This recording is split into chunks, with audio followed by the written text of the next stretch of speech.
Thank you, Lloyd. Hi, everybody. Nice to be here. It was a little bit hectic in the last, going to the wrong island, or almost going to the wrong island, and finally spending a night and getting here this morning. I'm actually just going to tell you a story today, and it's a little bit of a life story, if you guys don't mind, and to tell you how I got to my marine pollution. So what happened was, for my sins, I was actually in the special branch of the South African police. Can you believe, during the 80s, quite a hectic time, fighting against terrorism, against racism, apartheid, and all sorts of Marxism and all of that. Then Mandela came to power, and I worked for him under his command for a year, trying to contain the radicals on both sides. And when they disappeared and we got them sorted, I didn't have a job. I was like a typewriter mechanic. And so I decided to start a conservation project, which I did. It's called the Baywatch Marine Conservation Project. And that project aimed at education. We did a lot of work in the schools, especially the black schools. We did a lot of law enforcement from our police background, stopping the poaching going on. We did anti-pollution stuff, and then of course we helped researchers. In those days in South Africa we didn't have that many boats, so we did great white shark research, we did plankton trawls, and we've done 30 papers on penguin conservation as well, or penguin related stuff. We've lost 70% of our penguins in the last 7 years, and we've managed to rectify that. And what I've found, and this whole thing has come up now about funding. Funding's always a problem. So I thought, hang on, every time I'm going to businesses to try and get money, it's taking time. So I then started a marine tour company and tried to run it successfully. And that kind of funding that we got from my whale, dolphin, and penguin cruises, that paid for the educational side. So that kind of cut out me having to go cap in hand, and people couldn't cut off my funding if they didn't like what I was doing. Right, that's kind of the bit of the story. Let's get on to this. This is where I live. This is Seaview. It's in Port Elizabeth in South Africa, central part of southern Africa on the coast. This is what I'm lucky to look at every morning. You can see we've got lots of cetaceans coming past the house. I've got a nice indigenous garden. We can see we've got a beautiful beach, a big intertidal zone. That's down to the left. That's to the right. And just by the way, my guest house is open for any one of you guys at the conference that want to come and see the whales or the sardine run in September. I do at what's called a trade. So you stay with me, I'll come and knock on your door. More about that later. The only one problem, of course, is that on a day, these little animals start arriving. If you see those ships there, that's the calamari industry, all right, which come and fish off our beautiful coastline. And unlike places, we don't get pollution from any other sources here because we don't have any rivers. All the rivers flow into the bay. And there you can see them in front of my house. And then, of course, at night, you see these ghastly glows everywhere. What happens is the guys put those very, very strong, bright lights on, and that attracts the bait fish. That attracts the things that the calamari eat. All right? And the nice thing about that fishery is they're only catching one at a time. It's on a line, so there's no bycatch. It's not like trawling. So why is it a problem? Oh, and there's also a 2 months closed season and a 2 months open season. So it's per unit effort, so it's very well managed. What is the problem? Of course, that is the problem. And this is the result of two people actually getting stuck in and doing something. And how that came about was I used to walk along the beach every morning with my dogs. It's right there. There's no extra costs involved. And I'd see all this pollution and I thought, I can't do anything. There's too much. I'm not going to have any impact. And then about 4 or 5 years ago, I went to a talk, a motivational talk by a guy called Peter van Getz, who trekked to the South Pole, and he also rowed across the Atlantic, a bit of a loony. And he said to us, guys, just do one thing for marine conservation. And I thought, like I'm sure you all thinking here, you already do so much. You can't do something extra. So on a day, I actually started collecting this pollution up into piles.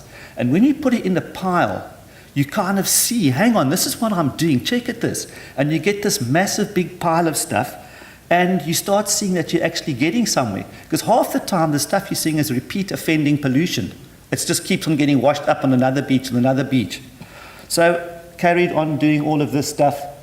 And it's, the thing about having dogs is you have to walk your dogs on the beach. So why don't you go and pick up pollution while you're walking your dogs on the beach? There's no cost again to this whole thing.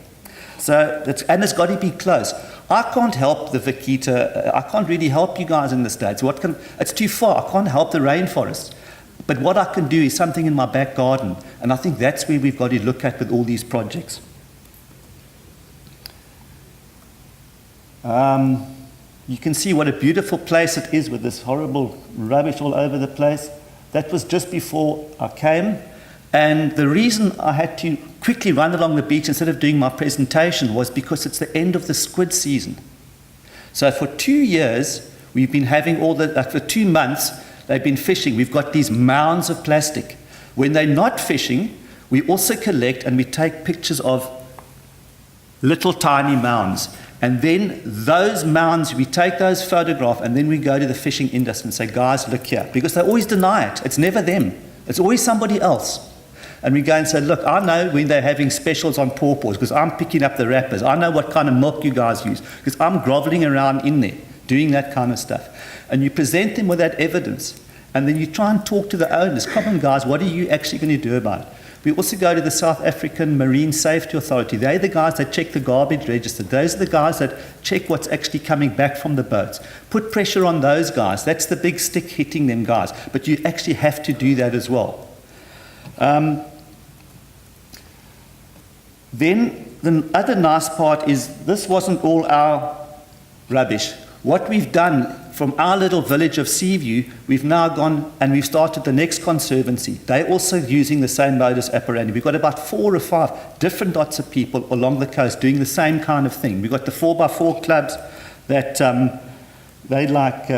they're joining in because now they get a chance to ride on the beach and everybody's like getting in on the act. Then we also, when we're in a very inaccessible place, how do you get that disposed of? So sometimes we have to set it alight, which is not really a good idea because there's a lot of fumes and stuff that gets put into the atmosphere, but it's still better to burn it than to actually leave it. And then once it's all melted, we actually take the plastic in those drums and we actually take the condensate and we go and put that in the trash and off that goes to recycling and what have you. We get volunteers to also help us with our burns. This is another lot just before I left. Just interesting, if you look at those green pools behind there, does anybody know what they are? Because you all related to them. Algae? No. The age of the Earth is about 4.5 billion years. 3 billion years ago, the first life on Earth was bacteria. And then bacteria started to form colonies. All right? And those colonies then started growing. And they're the ones that synthesize the seawater and let off oxygen. Any idea what they are? Western Australia? Come on, what's those cyanobacteria called? What are those things in the pools in Shark Bay in Australia? No? All right, I'll tell you that a little bit later. Right, so that is it. I've given you my few ideas. We hope that maybe you've learned something from that and you can also see a gap to do something. There's also a nice end to the story. Before I go there, that's a news article from 20 years ago, 1996, when people were focusing the spotlight on this pollution. What happened? Nothing. Absolutely nothing. So just by getting exposure is not good enough. We've tried again this year. We've done a lot of newspapers. We send it to the fishing industry. We have radio talk shows. And then the latest one, we actually got onto the national news somehow because we had these nice pictures and then people got us on and then you're on there for 10 minutes and you take that clip and then you also start sending that around to people and that helps a lot. The last happy ending, of course, of these are, we've got a rock lobster fishery. That's a lot of the humpback whales get stuck in these, but it's not ghost gear, it's actually attached. They roll up. I'm part of a team that goes and cuts them out. But we were having a nice evening, awards evening. I took all these nets back to the crayfish fishery and they gave us about 20 kilograms of crayfish. So at least we got something out of it. Thank you very much. Are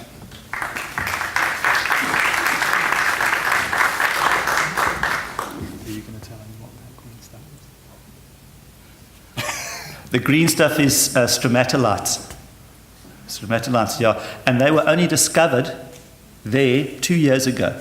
So for the last 200 years, the university professors and doctors have been walking past these things, thinking it was algae and it was just buildup of calcium. But it's actually these bacteria that allowed us all to survive by making the atmosphere. Go anyway, just, yeah. Lloyd, we've got time for 2 questions if anybody has any questions for Lloyd, and then we'll break for coffee.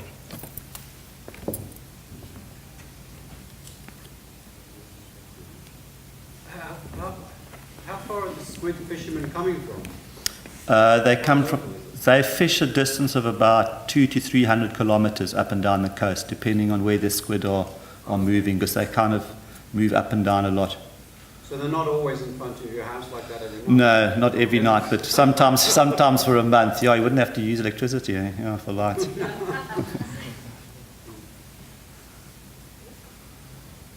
Just a comment, in the States, off Nantucket, we've got a squid fishery, and they're using a small net, I think it's 2 inches. They don't use nets in South Africa?